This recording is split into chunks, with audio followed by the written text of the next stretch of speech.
Hello, I'm Doug Dormer, and I teach classes in health information technology and health informatics in the Department of Biomedical Engineering and Informatics, in the Luddy School of Information Computing and Engineering at Indiana University, Indianapolis.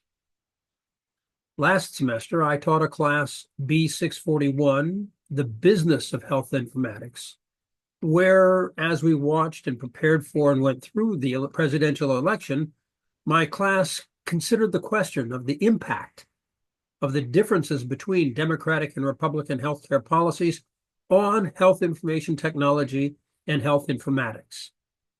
Now, we did that as a midterm exam before the election.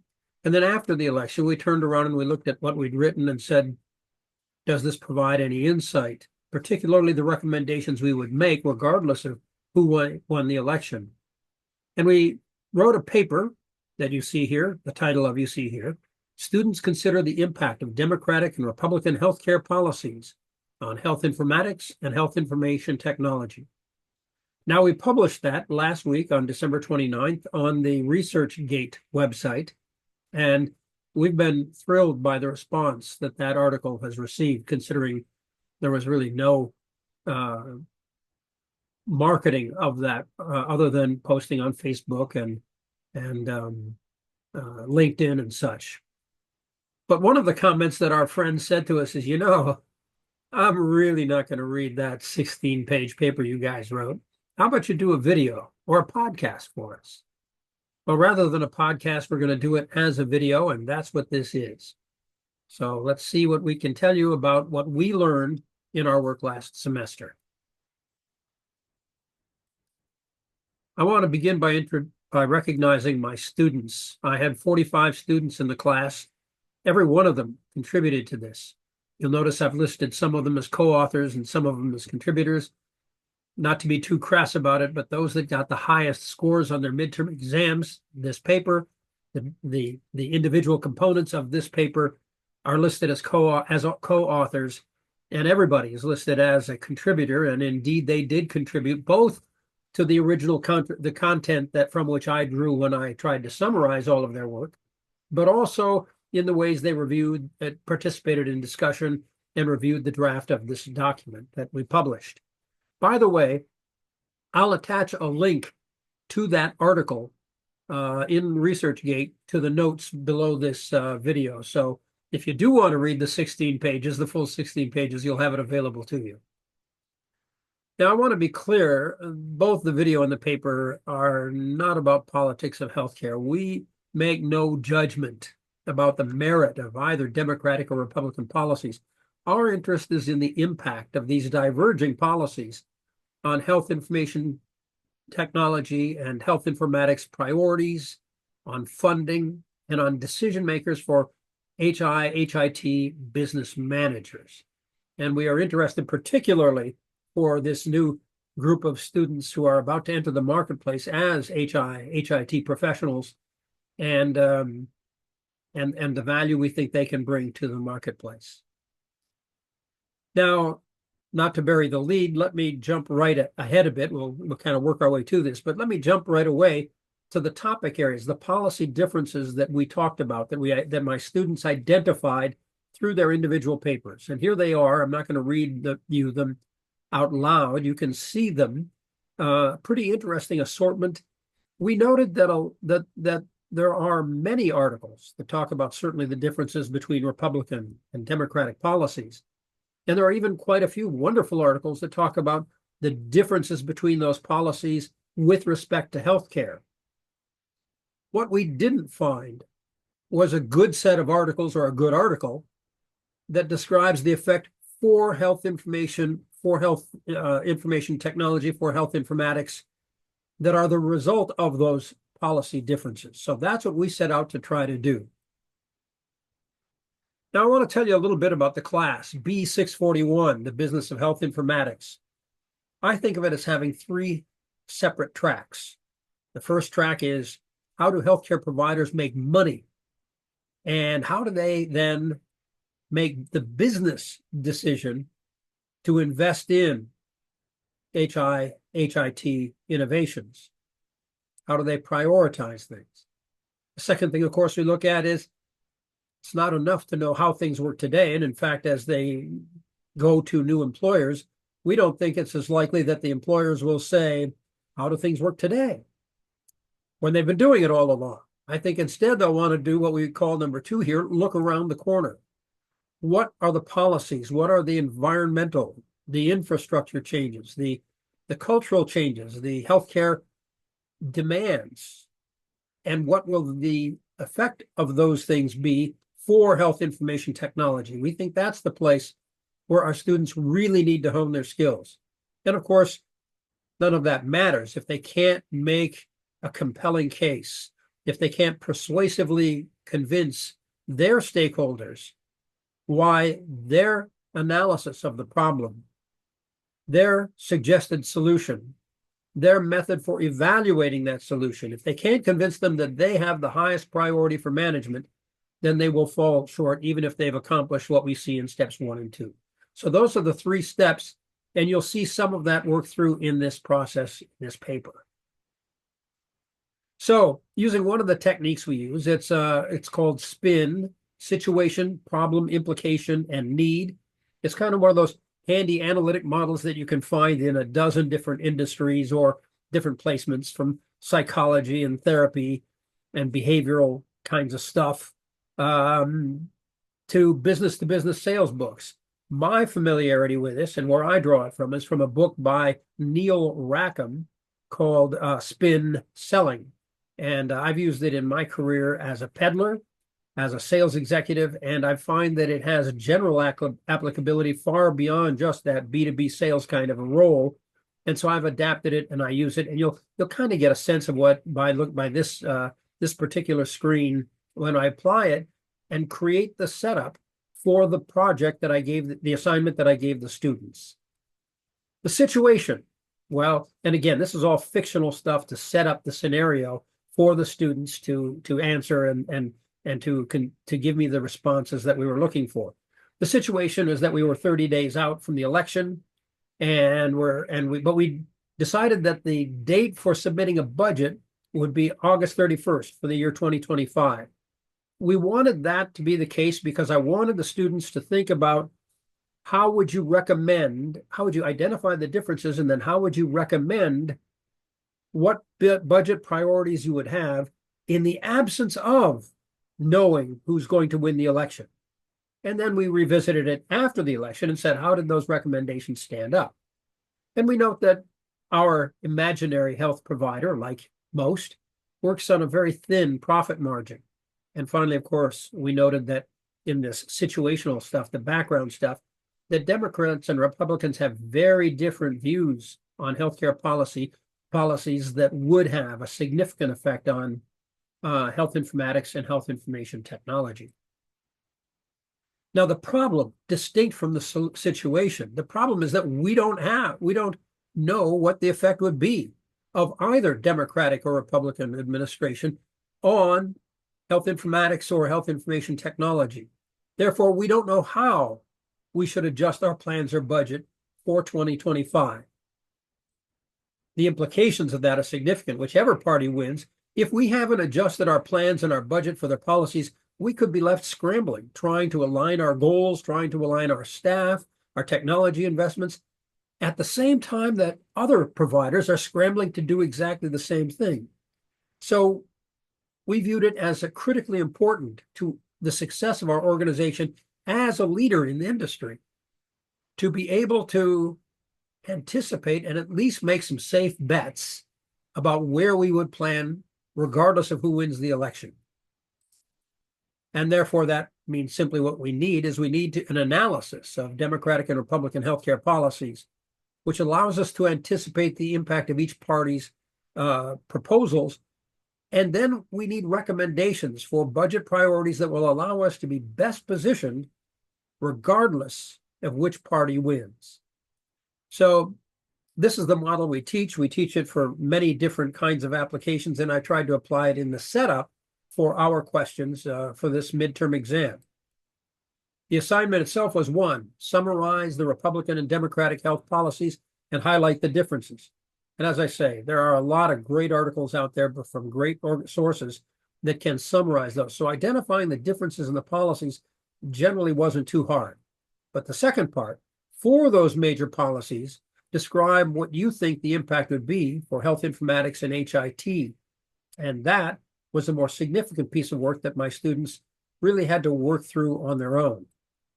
And then the third thing, of course, is make recommendations for this fictional 2025 HIT budget and assess the overall impact of each party's policies and recommend a strategy that will allow you what we call university health, since it's our school, to thrive regardless of who wins the election. So that's the assignment. Now, we really had, I'm just going to show you three, but there were four considerations that we had in evaluating each of these topics.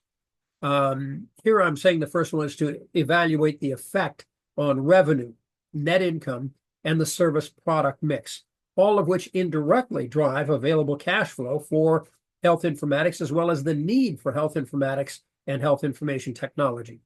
Now, if I were to do this, I might have put a 0 in front of it that says, make sure you describe the policy in a way that a reader can understand what the significance of the differences in policy, even before you translate it into HIT stuff. So you'll notice for many of the topics, we actually put a slide in before we get to these three topic areas where we make sure that the reader or the viewer understands what we see as the major considerations about a policy area. Second, the effect on investment in health information technology, particularly innovation. And separate from the question of HIT, we ask the effect on investment in health informatics. Now, that may trip up a couple of you. What's the difference between health informatics and health information technology? It's a fair question, and it's maybe a distinction that doesn't have a difference with not a huge distinction, but we think it's a significant distinction. It's this. When we talk about health information technology, we're really thinking about the infrastructure of gathering information, keeping information, securing information, exchanging information, and all of that underlying stuff, largely represented by the electronic health record that providers all use. It includes, those are all certified now, the federal government, at least this until now, has required providers to use a certified electronic health record. And so it's all that infrastructure stuff of capturing information, protecting it, and making it available. Separately, we look at the analytics. The health informatics is how can we extract meaning from all of that data that we have in the technology. Now, obviously, you can't really and completely separate them, but you can say, is my emphasis on analyzing the data I have, or is my emphasis on building data, gathering data, connecting new data, meeting specific requirements with respect to data, separate from informatics? So those are the three areas that we looked at for each of the topic areas that we identified. So the first one, what's the trade-off between health outcomes and cost effectiveness? Every student included this as a topic of conversation. And to be clear, it's not a distinction between where Democrats, for example, say, I want to focus on health outcomes, and Republicans want to say, I want to focus on cost effectiveness or spending less. Really, both parties will say, we want to focus on improving health outcomes and cost effectiveness. The differences, and there are two, one difference is which of those priorities is the higher priority for the federal government. And the second question is, how would I achieve those policies? What elements underneath it, even if I can agree to a policy, how would I achieve efficiency? What does it mean by effectiveness? What does it mean by population health? How much am I willing to fund early stage risky technology versus how much am I willing to fund well-developed technologies to maximize the return and the benefit for the use of tax dollars in the federal budget? So it was a trade-off between the two, not an exclusionary one or the other. And with that in mind, then, what we see was that we believe that with this trade-off between a higher focus, a higher priority on health outcomes versus cost effectiveness, net income, gross revenue, and net income for providers will come under pressure. That means also that the composition of staff and services may need to be adjusted. And that would in turn lead to greater pressure on HI and HIT budgets to do more with less.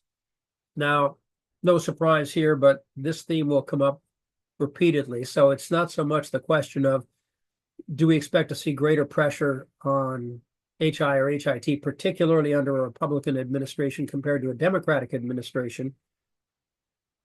But it's a matter of the subtlety of how those things are manifest and what the implications are that you'll see, where you'll see differences. With respect to health information technology, as we look at the difference between the trade-off between a focus on health outcomes and cost effectiveness, funding for innovative HIT more likely would be continued under the Democratic administration, more risky, earlier stage kinds of things.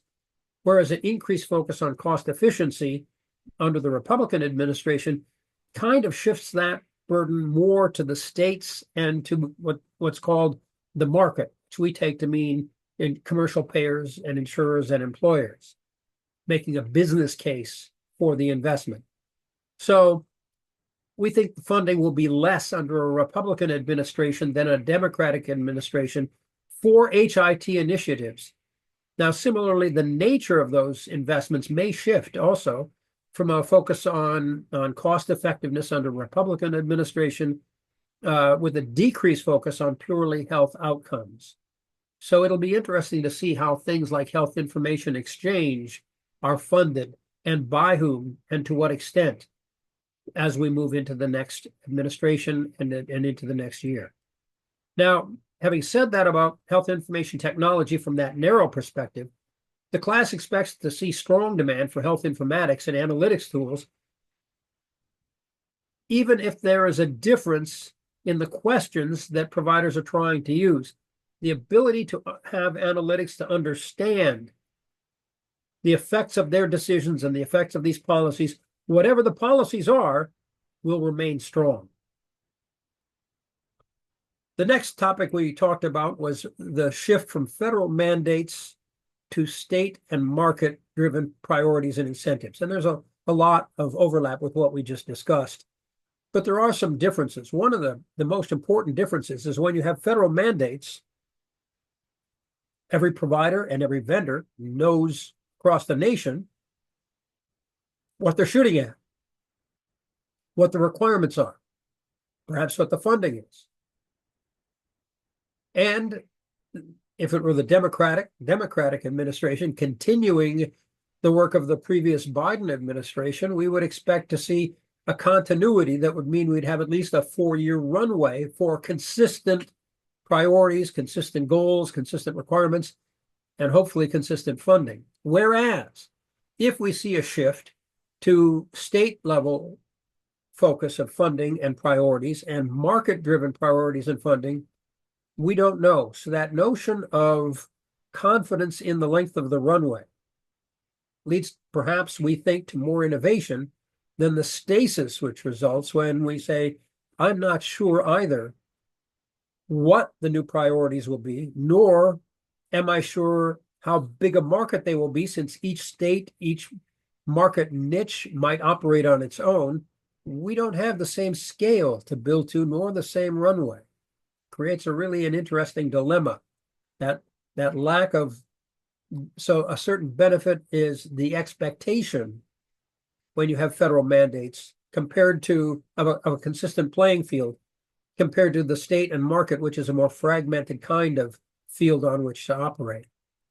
That said, the differences are not likely to be as big for this notion of federal mandates versus market-driven with respect to revenue. That we see this more as relating to the nuts and bolts of delivery and how you use technology, those kinds of mandates that through deregulation a Republican administration might step away from. So we're not as much talking about mandates that relate to revenue or access to insurance. We'll cover those separately. This is mandates with respect to how do you actually deliver care How do you use technology with respect to care? Therefore, the idea of funding for HIT itself would be maintained and we think increased under a Democratic administration, whereas it's likely to be reduced under that mantra of improved efficiency under a Republican administration. And therefore, from a budget perspective, the class sees a cautious strategy with respect to investing in new HIT innovations, at least for 2025, till we can see how effective this Congress is and this president is through executive order at driving alternatives to eliminating federal mandates and providing alternatives to them. As we saw earlier, though, when it comes to the question of health informatics, that is the analytic side of this, we still need to see a strong demand for health informatics tools. And the question is whether the focus will be more weighted towards improving health outcomes or cost efficiency. Now, a rather large topic that has received a lot of press, but again, maybe not so much from the health informatics side, so we'll try to add value to it, and that is the shift to block grants for Medicaid. Now, you'll notice this is one of 3 slides. This is the first example where we felt we needed to make sure we provided our readers, our audience, with enough background to really have a sense for what Medicaid means in the country. So a few of the thoughts here. This is data from 2022. I think I've seen some more from 2023, but it's still early for that. But and it's not going to change that much. Unlike Medicare, Medicaid is different in every state. There's a joke in the business that says if you know Medicare, you know Medicare in every state across the country. If you know Medicaid in, say, Indiana, you know Medicaid in Indiana. You don't know Medicaid in any other state. Nonetheless, 91 million people are on Medicaid. That's 27% of the total population of this country. That's huge. And in fact, it represents 19% of the total healthcare cost in the US. Now, in the numbers that stand out to us as a class, 60% of children in the US are covered by Medicaid. I wonder if you knew that. It blows me away, and I see this number, reasonably often, and it still blows me away. 6 in 10 children in this country receive care through Medicaid in one state or another. Also, 58% of the elderly and disabled who need long-term care receive that care through Medicaid. Now, from a federal perspective, those first several data points were Medicare overall. When we look at funding from the federal government, it's $592 billion in 2022, with, on average, 71% of all Medicaid spending from the federal government. So only 29% of that Medicaid spending comes from the individual state budgets, which raises some really interesting questions.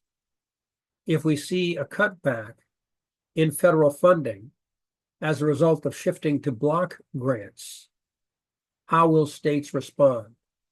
Will they make up the difference of a presumed shortfall in cash or reduction in cash from what they receive from the federal government? Or will they change eligibility requirements to have fewer people qualify? Or will they change the total benefit, the cost per beneficiary? We don't really know how it will happen, but we certainly saw after we came out of COVID, when there were some rules that more liberalized access to Medicaid, and beginning in early 2023, we saw the states were allowed to begin moving people, requalifying people during the COVID crisis. Medicaid did not reevaluate you, did not throw you off of Medicaid. But by the spring of 23, we could move to a time when states could then determine, are you eligible? And we saw a contraction in the number of eligible people for Medicaid. So we expect that that's what's likely to happen again. But to continue with this demographics here, it's worth noting that in high income states like California, about half of their cost of Medicaid comes from the federal government, whereas for certain other states, like low income states like Mississippi, it might be as high as almost 80% provided by the federal government. And finally, we notice, and this is significant, that about 70% of Medicaid programs operate as managed care organizations. Now, I'd like you to keep that in mind, the distinction between a direct reimbursement kind of a model and an managed care organization. It's an argument that's going to have a parallel discussion in more detail when we look at Medicare, traditional Medicare versus Medicare Advantage plans in a few minutes. We'll come to that. So that's where I'd like you to keep in mind the notion that Medicaid operates 70% of the beneficiaries participate through managed care organizations. Now, with that in mind, what we can see is that total service revenue, we believe, will be decreased because of either or both a decrease in the number of eligible Medicaid beneficiaries, change in eligibility requirements, or a reduction in funds available per beneficiary. That'll affect the organization's overall net income, as well as its mix of customers and services. The two segments, demographic segments, that we believe will have be affected the most by this would be pediatrics. Again, 60% of all children, if we start to see them losing access to Medicaid, and long-term care for the elderly and disabled. That shift could also lead to alignment problems between staffing and resources and patient needs, making it challenging for providers to adapt to a new service product kind of mix. That in turn will increase pressure on HIT management, once again, to do more with less. Now, when we talk about HIT in particular, that is to say the focus on the infrastructure of health information technology. As we noted, about 70% of beneficiaries are currently enrolled in managed care organizations run by commercial insurers. So the class doesn't see a huge transition to block grants by itself as causing a huge change in HIT systems. On the other hand, once again, from an HI perspective, that shift to block grants will, from a provider's perspective, result in significant health informatics work in order to understand and monitor the effect of these changes in eligibility and in funding and in prior authorization, as we see under managed care organizations. And we'll come back to prior authorizations a bit later more broadly. But we see that as a significant need for health informatics and analytics. It'll be critical for management to understand how the shift to block grants affects overall revenue and service mix, as well as what effect it might have on uncompensated care. Let me linger there for a minute. Nationally, for uncompensated care, the average is 6.6%. Now, we can spend a whole video on how you calculate that and what that means. Let's just say that hospitals write off a lot of their services. And that if we see this change, we have to ask the question, will a change to block grants result in greater uncompensated care, greater write-offs for our healthcare providers? So analytics will be central, even if we don't see a direct need for HIT systems because of the change to block grants. All right, changes with respect to pre-existing conditions. Now, again, a little bit of background on this. The Affordable Care Act, passed in 2010, but really starting in 2014, prohibited discrimination against people with pre-existing conditions. Now, the consequence of that, along with some funding mechanisms to help poorer folks pay for this insurance, was that people who previously did not have access to health insurance and therefore didn't have access to health care, did have access at rates better than they would have had if they'd even been able to qualify prior to the act. A second consequence of this is that for people who were healthy, who had insurance, didn't use it all that much, but was there when they needed it, their rates went up. That's the logical result of a larger pool that includes people at both extremes, healthy people and people with costly chronic health conditions. So that's what the Act did in 2024 with, let's say, some winners and some losers. Some would argue that overall there was a benefit for society. The number of people who were uninsured dropped from about 50 million to about today, about 24 million people. Still a significant number, but to move 25 million people off onto insurance has arguably significant benefit for the society and for that uncompensated care number we talked about. Now, once again, we could spend a whole episode, and in fact, I do spend a whole class, or at least a class, talking about this subject. Now, in contrast to this, we ask the question, what is the Republican policy? We think the Democratic policy is to continue the Affordable Care Act, to continue prohibiting discrimination based on pre-existing conditions. And so to understand what the Republican policy is, we think, knowing that in the famous quote, President Trump said, "I have concepts of a plan for health care." J.D. Vance, the vice president-elect, on Meet the Press on September 15th, described what he called deregulating the insurance market by allowing insurers,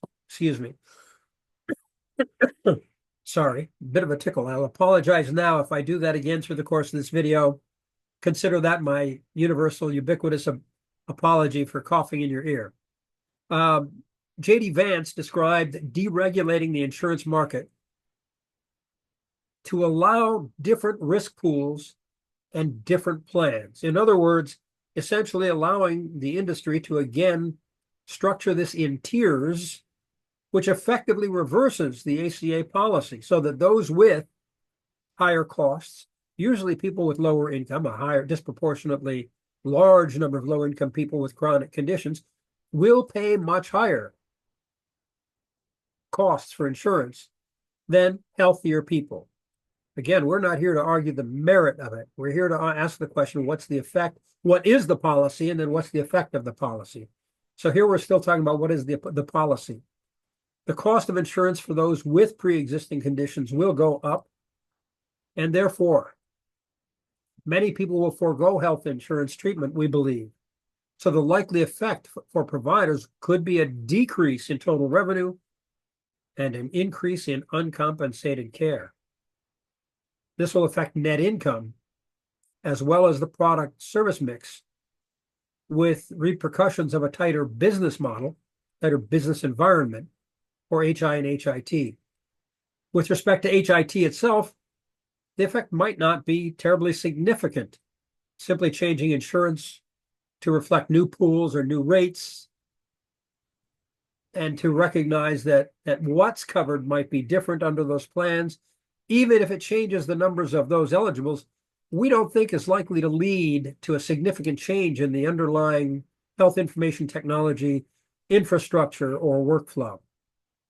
Again, once again, the need for health informatics and analytics will be increased as providers try to understand the impact of new insurance rate policies on the volume and mix of their patient services, and as they try to bring into alignment their staffing and their tool set to respond to this changing volume and mix of customers.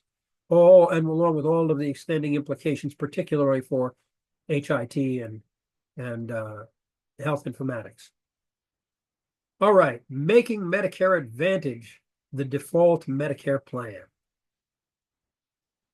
Background: 32.8 million people, or 54% of Medicare beneficiaries, have Medicare Advantage plans today.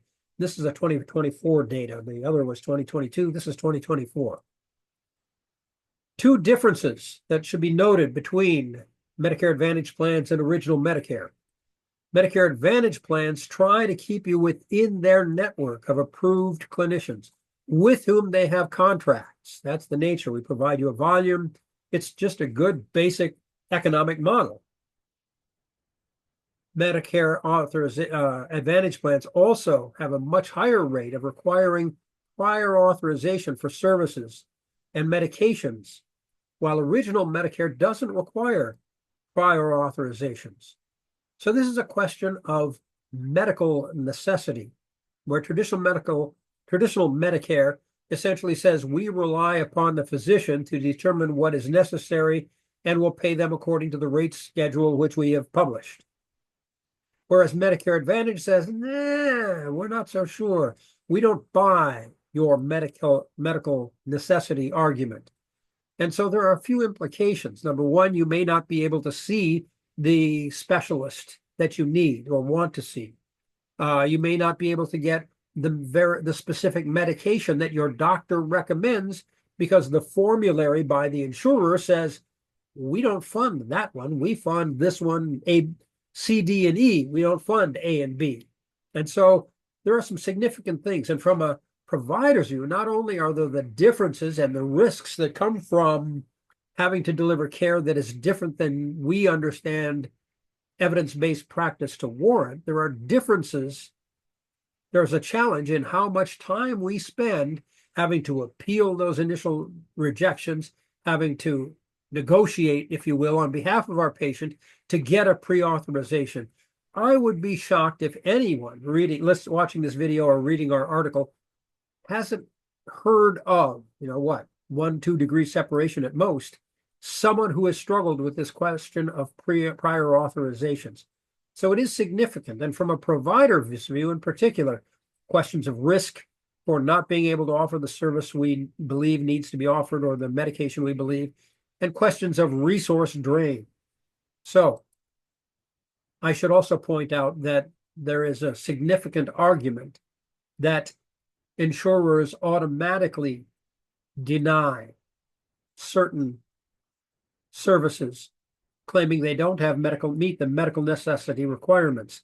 So Congress has a committee that over the last 2 years has been investigating, and the list of companies they're investigating is impressive. We've got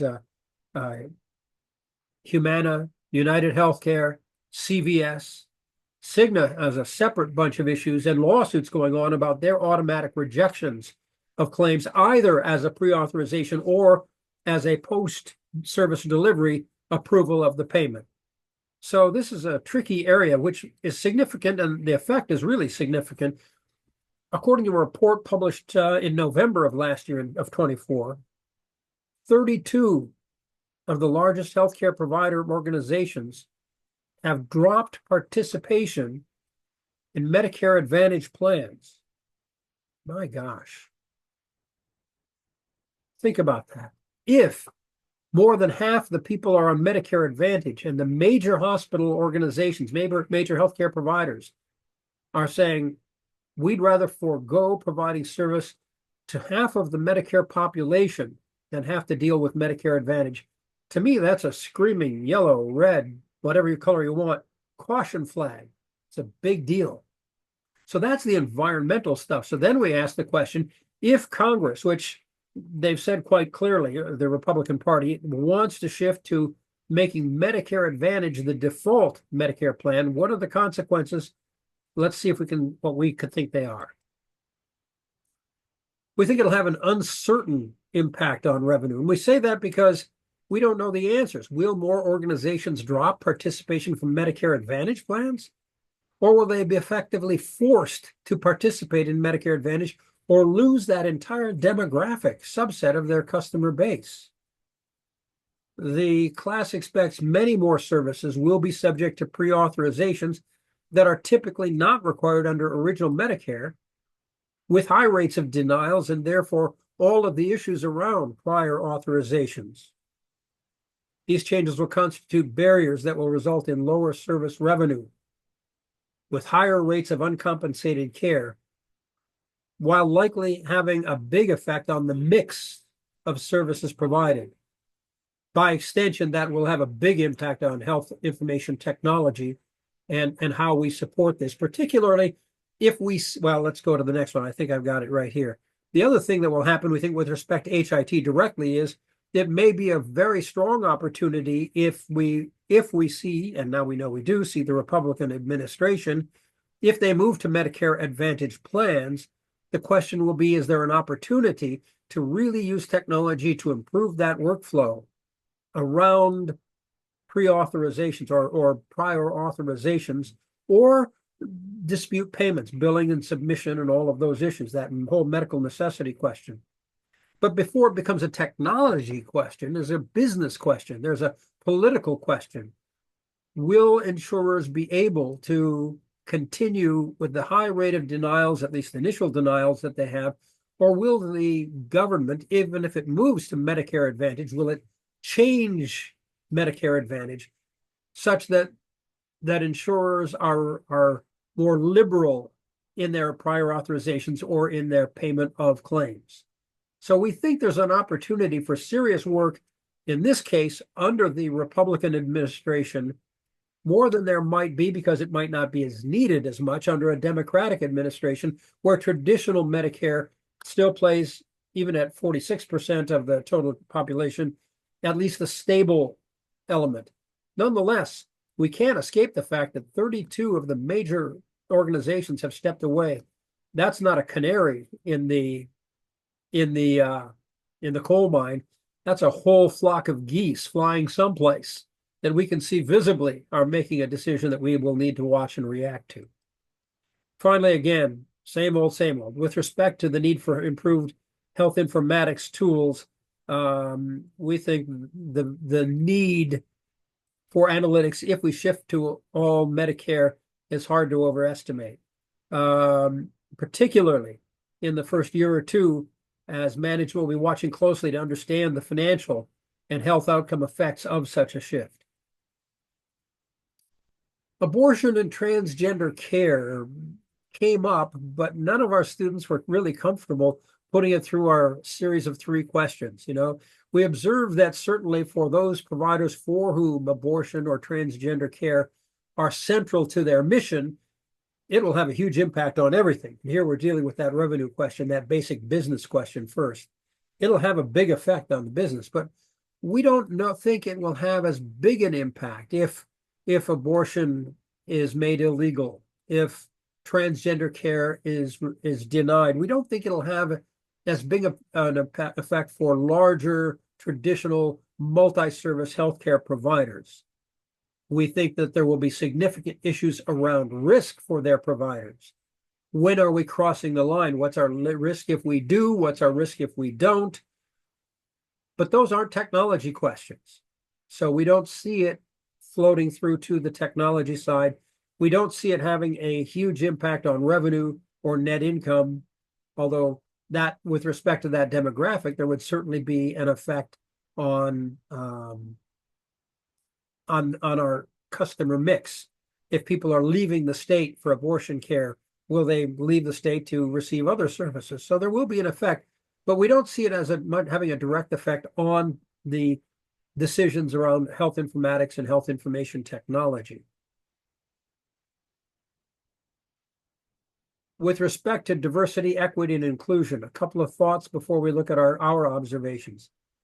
There is compelling evidence that shows that DEI initiatives improve health outcomes largely by increasing access to care and by encouraging people who might not otherwise trust the healthcare system. The evidence is pretty strong, and we cite a couple of the sources in our paper, but it doesn't take much to look up. Do the Google search. Are DEI initiatives effective in healthcare? And you'll find some really good material. On the other side, to again get a sense of the Republican position on these, because the Democratic position is pretty clear. These initiatives have been funded, have been established under, let's call it, the Democratic environment, policy environment. In June of 2024, Senator J.D. Vance in the Senate and Representative Michael Cloud from Texas in the House introduced the Dismantled DEI Act of 2024. Now, it hasn't been passed, but it expressly calls out that the use of federal funds for DEI should be prohibited at the Department of Health and Human Services, among other agencies.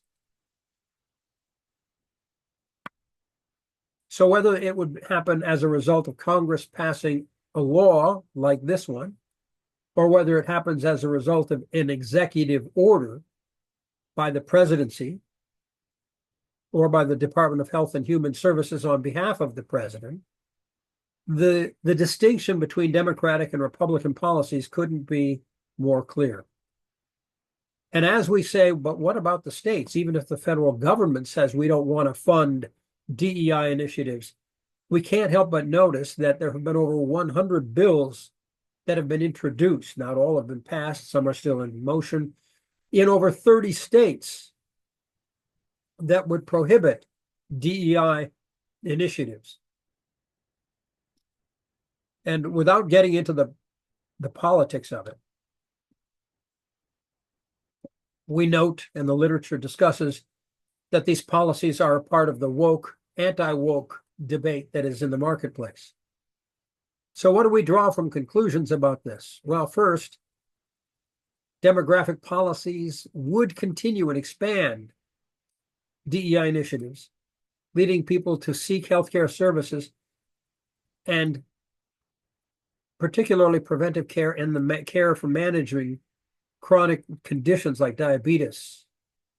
I want to note in particular, there's been some really great work in this area done in around El Paso, Texas by colleagues of ours that we've had speak to our class. Really wonderful work understanding the role of DEI initiatives, particularly around the management of diabetes as one area.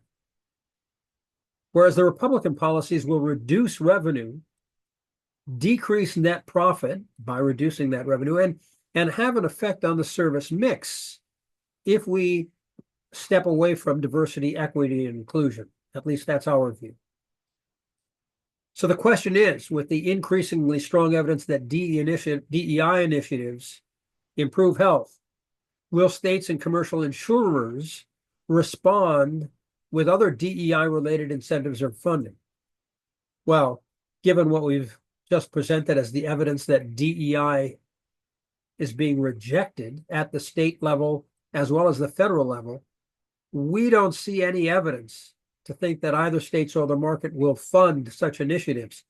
So the class says, whether or not you think that DEI initiatives have value, we have to recommend that organizations, that providers not allocate funding for HIT for 2025. I want to say that slightly differently. We do not recommend that organizations allocate budget, which is different than saying we recommend that they not allocate budget.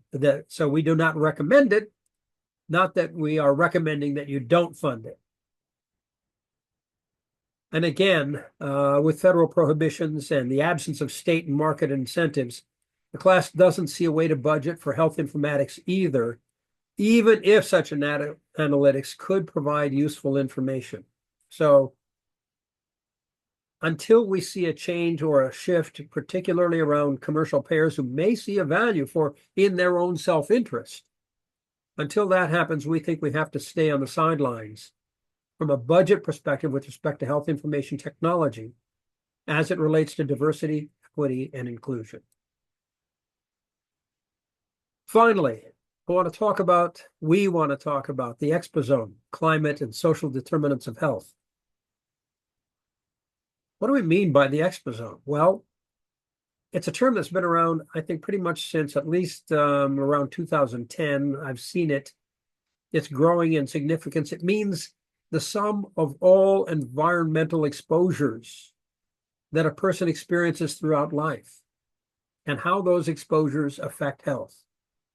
So in my simple mind, I tend to think of us as having genetic characteristics that sort of define the envelope of what our health characteristics are. And within that set of boundaries created by our genome, we have the effect of the environment. And that really could be all external and internal factors, include for everything from exposure to chemicals to physical and social factors. So even things around your home, the amount of green space, not to mention toxic chemicals, all of the possibilities, all of the things that could affect us are a part of the exposome. Now, certainly climate change is within the scope of factors that make up the exposome, as are social determinants of health, everything from community safety to employment to food. All of those things are also factors that we would think of now fall within the notion of the exposome.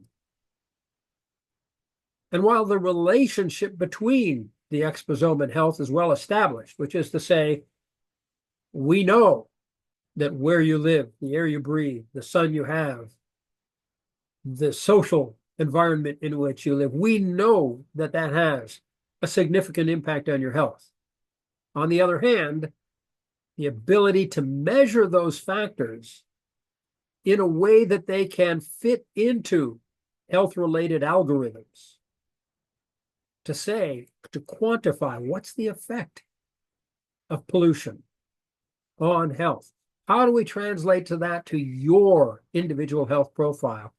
That work is still in its early stages, and I have to say there's some great stuff that's going on there. I've had the pleasure of sitting in and serving on committees and more lurking on committees than adding value.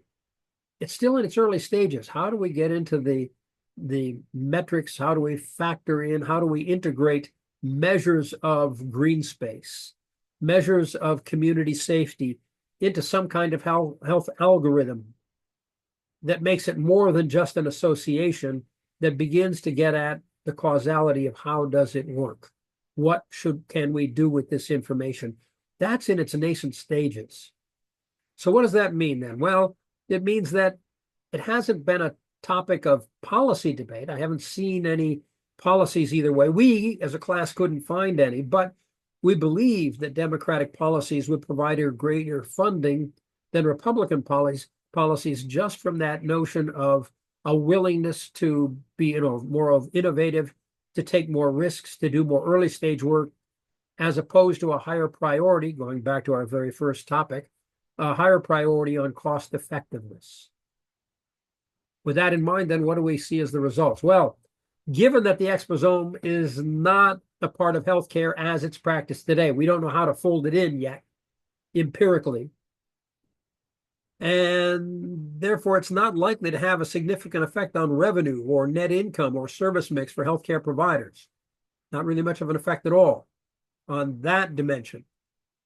With respect to HIT, certainly we're seeing most organizations beginning to capture at least basic information about social determinants of health, housing, food security, things of that sort, criminal justice reentry, all of those kinds of things we begin to see and capture.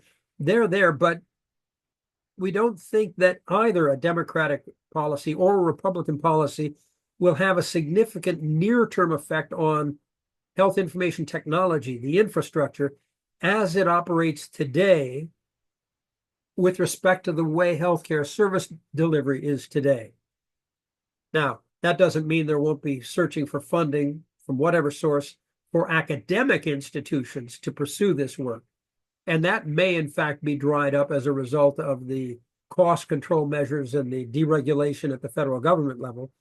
But that's different than what we see as the need for health information technology for providers. So we tend to separate that out and say that the effect of this won't have a huge impact on us today, given the state of work towards the exposome, and that it's still really in a more of a foundational development stage at this point. On the other hand, because that foundational work now being done to understand it is essential, we still see that there will be a need for capturing information and analytics that will be there. But, that's still going to be more likely to be academic research than it will in the day-to-day practice. So if the healthcare practice is heavily into an academic center, then yes, we'll need to provide funding, and we're not sure where that funding will come from. So our conclusions. I think this is pretty easy, pretty safe. I think you can all see what our conclusions are. First, providers will continue. Providers will see lower income in 2025 as the Republican president, now we know, supported by Republican majorities in both houses of Congress, pursue the various policies described above to limit the role and spending of the federal government for healthcare. Providers will have to navigate lower revenue, reduced income, and a changing service product mix. This will certainly put pressure on health IT managers to do more with less, an already tough task, now made harder. With respect to health IT specifically, and the direct funding rather than through the effect on revenue in the business, the question that can't be answered yet is, to what extent will states or commercial insurers representing the market establish clear HIT policies that extend across the nation ideally and replace lost funding that comes from the federal government? And we don't know the answers to that. So we have to broadly advise caution in the preparation of 2025 HIT budgets. On the other hand, we conclude that the health informatics spending simply has to be protected, if for no other reason than to understand the impact of the changes brought on by the election of a Republican administration. How organizations will fund these investments, we don't know, but they'll have to find a way. Equally, the drive for health informatics may well translate into some further requirements for health information technology in order to derive the data sources we need for that kind of analytic capability. And again, right now, we don't know where that funding will come from or what it will look like. So those are conclusions, but before we're done, we did have a couple of recommendations, 4 recommendations that come out of our work. And no surprise, the priority has to be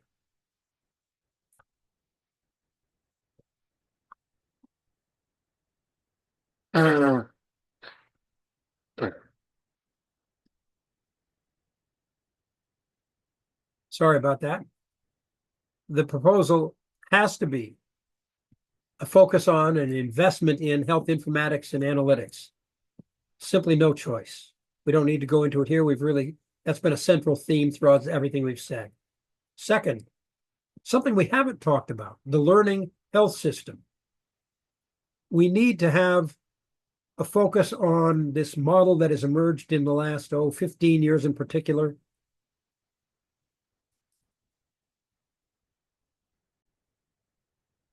Around the learning health system. Now, again, this warrants another whole video. And indeed, I do 1 or more lectures, 2.5 hours each, to introduce people to the learning health system. And the basic idea, if you aren't familiar with it, is this. Traditionally, evidence-based practice in medicine is developed by conducting well-designed studies, comparing this group of people with that group of people, one of which receives a treatment, one of which doesn't, or doing a pre-post kind of these people didn't have it and then they did have it, what was the effect, in order to support and to define and provide guidelines for a particular therapy or response to a health condition. Healthcare is different than almost every other industry in this way.